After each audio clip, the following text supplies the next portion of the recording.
आपने बटेंगे और कटेंगे की बात कही और आपने कहा बटेंगे तो कटेंगे और एक रहेंगे तो नेक रहेंगे, और लोग इसी बात के लिए आपको बहुत पसंद करते हैं, आपको सपोर्ट करते हैं, क्यों आप डायरेक्टली बात करते हैं, आपको इधर उधर की बात नहीं करते। अब अखिलेश जी कहते हैं कि ये लैब में तैयार किया गया एक नारा है। कांग्रेस कहती है कि ये देश बांटने की चाल है, और आपके जो विरोधी हैं महाकुंभ पे या तो चुप हैं, कुछ कह नहीं रहे, खुलकर समर्थन नहीं कर रहे, या तो फिर वक्फ के साथ खड़े हैं, जो कह रहे हैं कि कुंभ उनकी जमीन पे हो रही है। तो मैं चाहता हूं कि आपने बटेंगे और कटेंगे की बात कही, अपने प्रतिद्वंदी जो है, आपके जो ओपोनेंट है, वो जैसे स्पिन देते हैं। और दूसरा उसके साथ जुड़ा सवाल, क्योंकि आप इस पर विस्तृत तौर से कहे, सवाल लोगों के मन में यह भी है योगी जी कि यह समागम होगा, एकता होगी, क्या महाकुंभ के बाद में एकता रहेगी? क्योंकि जिस तरह से राहुल गांधी, अखिलेश यादव, तेजस्वी यादव जाति जाति जाति जाति जाति जाति जनगणना की बात करते हैं, सिर्फ जाति की पॉलिटिक्स करते हैं, क्या 100 करोड़ हिंदुओं की एकता महाकुंभ से एक तरह से फिर से जागृत होगी? क्या उसको और बल मिलेगा और रहेगा उसके बाद? क्या जाति की पॉलिटिक्स खत्म हो सकती है देखिए महाकुंभ के बाद? देखिए, देव और दानव, सुर और असुर, ये हमेशा से इस धरती पर रहे हैं और सबको रहना चाहिए। जोड़ने वाले लोग ये मानव परंपरा में हैं, तोड़ने वाले लोग दानव परंपरा को मानने वाले लोग हैं, उनके अनुयायी हैं। तो दानवों ने हमेशा तोड़ा है, वे आज वही बात करते हैं। जो लोग भारत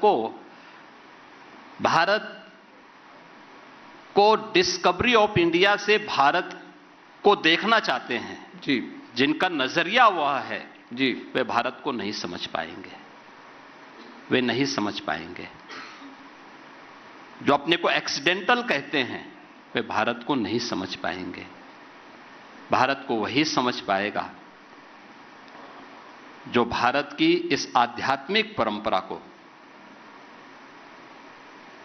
जो राम की परंपरा है, कृष्ण की परंपरा है, भगवान शिव की परंपरा है, शक्ति की परंपरा है, इस परंपरा के प्रति श्रद्धान्वित हो जी, वही भारत को जान पाएगा। एक और मुझे लगता है कि उसकी चिंता नहीं करनी है। देश की जनता जागरूक हो चुकी है,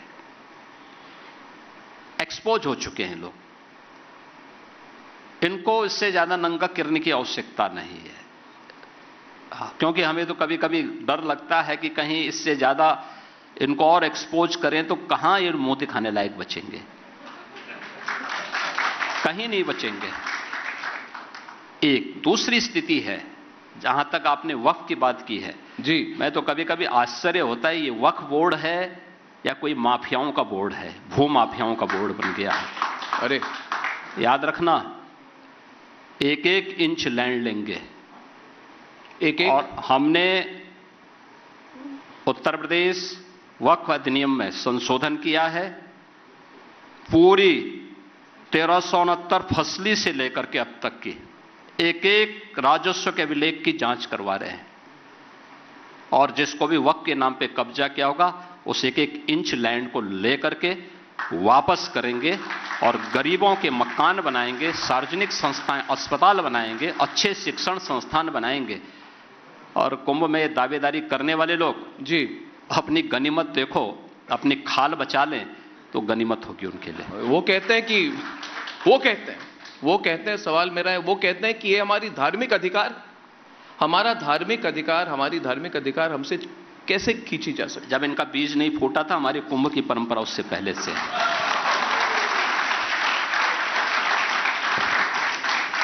तो योगी जी,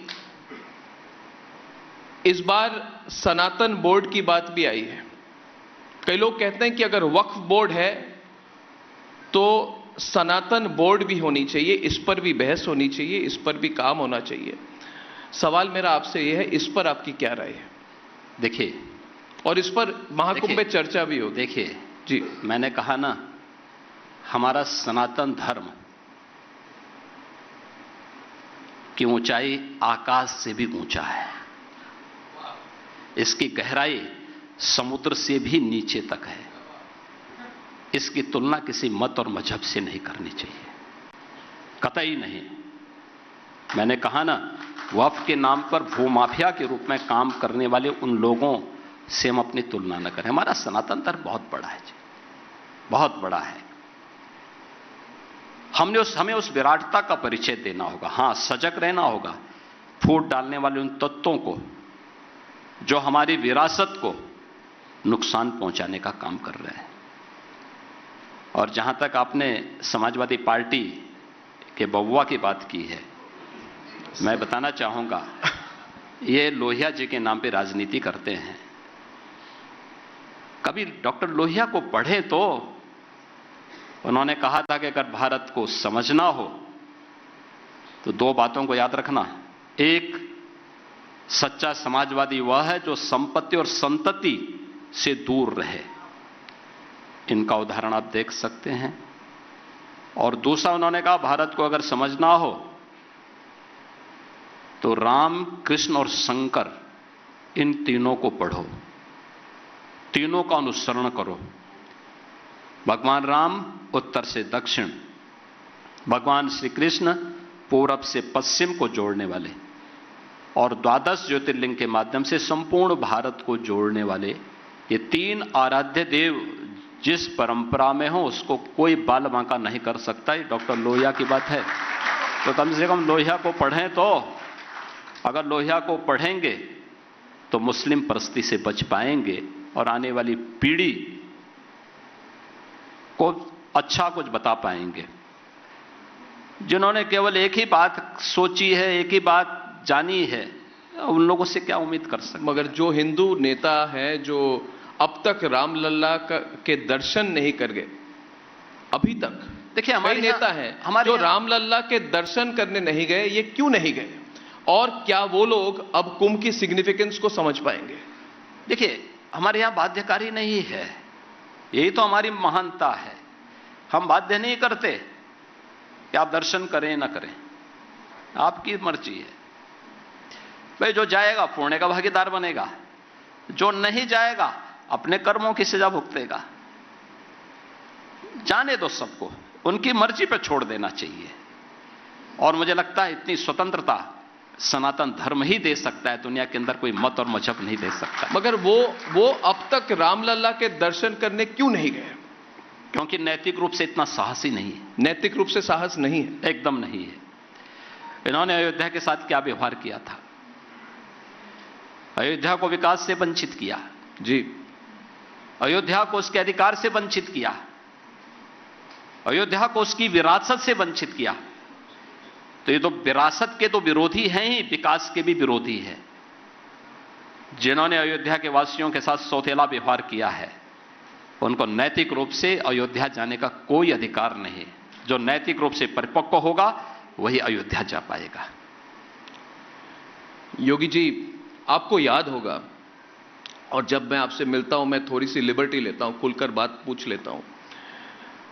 3 साल पहले आपसे मुलाकात हुई थी, अयोध्या सरयू के तट पर इंटरव्यू किया था आपके साथ मैंने, और आपने उस बार बुलडोजर की बात कही थी और एक तरह से खलबली मच गई थी उसमें।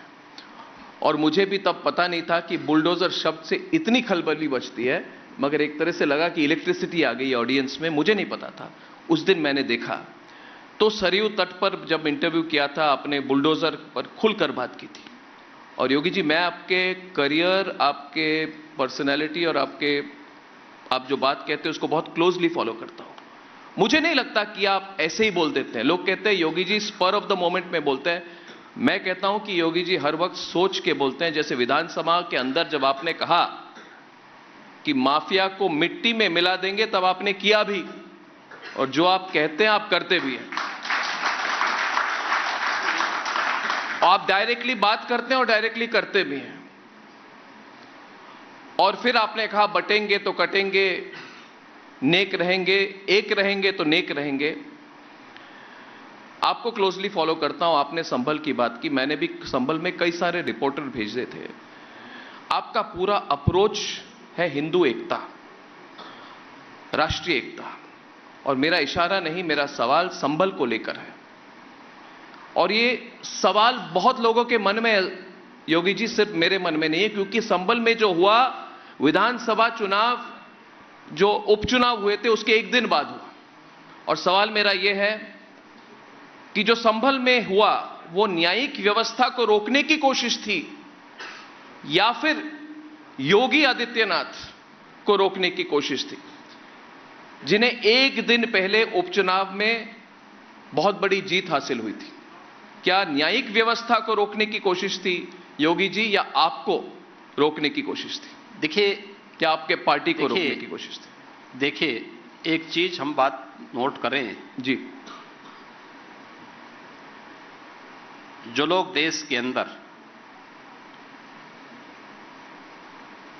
संविधान की पुस्तक लेकर के घूम रहे हैं या संविधान की दुहाई दे रहे हैं, इन लोगों ने बाबा साहब डॉक्टर भीमराव अंबेडकर जी के द्वारा बनाए गए संविधान की सबसे ज्यादा अवहेलना की।